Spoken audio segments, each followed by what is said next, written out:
கர்த்தருக்கு ஸ்தோத்திரம். இந்த 5வது மாதத்தில் இந்த 1ஆம் தேதி உங்களை பார்ப்பதில் மிக்க மகிழ்ச்சி. கர்த்தர் உங்களை ஆசீர்வதிப்பாராக. வேதத்திலிருந்து ஒரு வார்த்தையை நாம் தியானிப்போம்.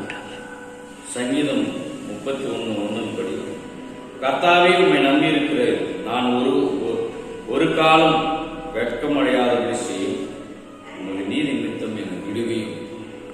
ஆண்டவர் இன்றைக்கு இந்த மாதத்துல ஒருவேளை உங்களுக்கு விடுதலை இருக்குமா? ஒருவேளை கஷ்டத்தில் இருக்கிறீங்களா, பிரச்சனையில் இருக்கிறீங்களா, பாடுகள் இருக்கிறீங்களா, உபத்தத்தில் இருக்கிற வியாதியின் போராட்டத்தில் இருக்கிறீங்களா? இன்றைக்கு ஆண்டவர் சொல்லுகிற இந்த மாதத்துல நான் உங்களை விடுதலையாக்குகிற கர்த்தர். நீங்கள் என்னை நம்பி இருக்கிறபடினால நீங்க சோர்ந்து போவதில்லை. நீங்க என்னை நம்பி இருக்கிறபடினால நீங்க நான் வெட்கப்படாம உங்களை விட, நீங்க என்னை நம்பி இருக்கிறபடினால நான் உங்களை பலப்படுத்துவேன், நான் உங்களுக்கு சகாயம் பண்ணுவேன் என்று கர்த்தர் சொல்கிறார். கர்த்தாவே உண்மை நம்பி இருக்கிறேன், நம்ம ஒரு காலம் வெட்கம் அடையாதபடி செய்யும், உங்களுடைய நீதி நித்திரனை விடுவிக்கும்.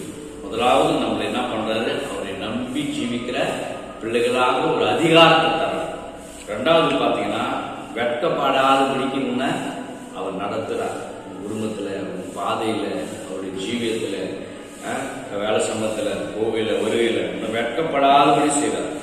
மூன்றாவது பாத்தீங்கன்னா கர்த்தர் உங்களை விடுதலையாக, வியாதியிலிருந்து விடுதலையாகிறார், பிரச்சனையிலிருந்து விடுதலை, பலவிதமான போராட்டத்தில் விடுதலையாகிறார். அந்த தேவன் உங்களோடு கூட இருப்பார். இந்த 5வது மாதத்துல கர்த்தர் உங்களை இந்த வார்த்தையின்படி ஆசீர்வதிப்பார்.